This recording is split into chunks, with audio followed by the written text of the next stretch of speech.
मैं आपकी हिंदी शिक्षिका अनीता आपकी हिंदी पाठ्य पुस्तक से पाठ संख्या 7 जिसका शीर्षक है इनाम, इस पाठ की व्याख्या के साथ उपस्थित हूँ। इस पाठ में मुल्ला नसरुद्दीन से संबंधित कहानी है। उनके जीवन से संबंधित बहुत सारी हास्य कहानियाँ लोगों में प्रसिद्ध है। उसी में से एक कहानी जिसका शीर्षक है इनाम आपकी हिंदी पाठ्य पुस्तक में सम्मिलित है, जिसे लेकर आज मैं उपस्थित हूँ। मुल्ला नसरुद्दीन बहुत विद्वान थे। 800 वर्ष पहले वे बगदाद के रेगिस्तान में घूम घूम कर अनूठे तरीकों से सबको ज्ञान बांटते थे। अपने ज्ञान को वो फैलाते थे। मुल्ला नसरुद्दीन से संबंधित यह कहानी है जिससे हमें सीख मिलती है कि हमें किसी भी व्यक्ति पर अंधविश्वास यानी बिना सोचे समझे उसका यकीन नहीं करना चाहिए। तो चलते आगे कहानी की ओर। नसरुद्दीन का जन्म 1208 ईस्वी में तुर्की में हुआ था और मृत्यु 1284 ईस्वी में ही तुर्की में हुआ था। इनका पूरा नाम था नसरुद्दीन होजा। होजा शब्द का अर्थ होता है शिक्षक या स्कॉलर। तो बच्चों, यह जो पाठ है जिसका शीर्षक है इनाम, इसी नसरुद्दीन पर आधारित है। तो चलते हैं कहानी में क्या है, वह कौन सा इनाम है। एक बार एक सभा में नसरुद्दीन महात्मा सहजानंद के प्रवचन सुनने के लिए पहुंचे। महात्मा जी क्या कह रहे थे?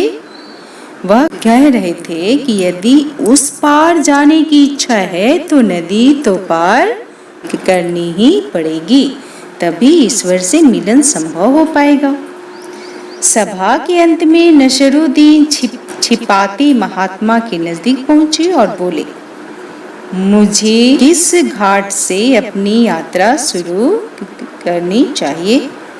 महात्मा जी बोले, बहुत से घाट है, कहीं से भी शुरू कर लो, परंतु मुझे तो तैरना आता ही नहीं है।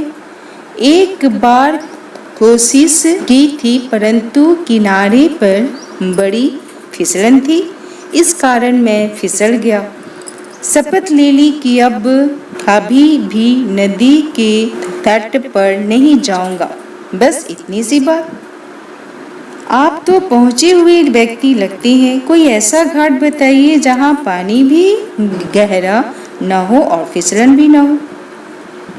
महात्मा जी ने कहा, बेटा घाट तो कोई भी ऐसा नहीं है जहां नदी गहरी न हो, परंतु हाँ एक घाट ऐसा है जहां खतरा कम है।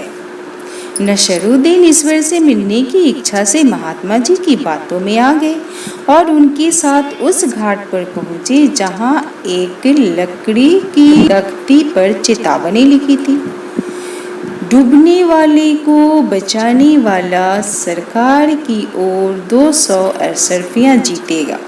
यानी जो भी व्यक्ति उस डूबने वाले को बचाएगा उसे सरकार 200 अशर्फियां देगी।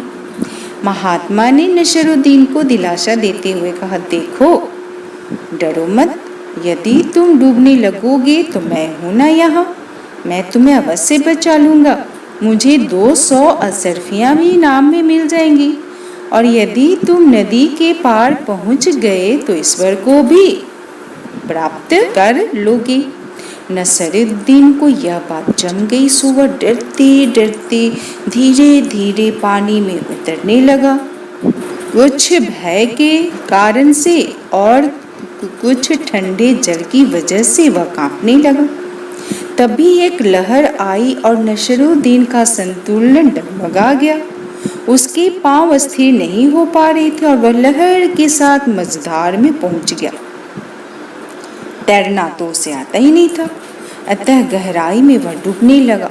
वह चिल्लाने लगा, बचाओ बचाओ, खुदा के वास्ते मेरी सहायता करो।